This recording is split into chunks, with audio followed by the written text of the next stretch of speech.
Nimetoka, si nianze na usafi au niingie ndani nikapike? Niko hoya. Sasa vipi? Hapo waniambia mdogo wangu. Karibu. Asante. Ndio mwenyewe natoka kazini hapa ndio umenikuta niko hoya. Sasa sisi.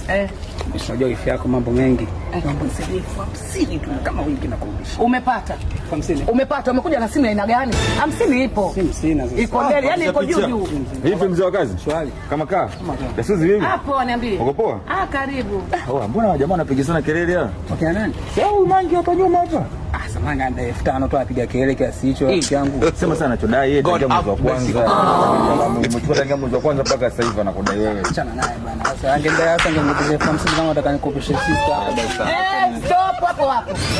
Ndio maana nikakuuliza umekuja na simu ya aina gani? Hela ninayo. Line unabaki nayo, simu inabaki kwangu mpaka utakuja kuchukua simu yako na kupa hela yako wewe babaifu. Wewe mbona unakuwa mbabai kiasi hiko?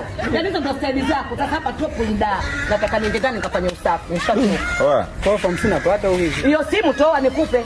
Picha picha? Basi fanya hivyo na mimi langu kesho basi nipate. Haina noma. Au sio? Haina noma. Kasongo yeye. Ndio maana nasemaje kama hao wamewazungusha hiyo 5000 kwa manji na mwaka huu. Wewe uogope. Songa libala. Nipe mimi uone kama sijakupa hela. Ina maana ukinipa simu yako utaipata kwa wakati. Nikupe kwa mfano na mimi nipependeka kama ngompa manji mimi. Au sio? Kaka. Ana wazimu. Kaka dada yangu, shemeji, unamjua mwanamke yako. Sasa kama namjua nilikuozesha mimi kwa barala kwa mwenyewe.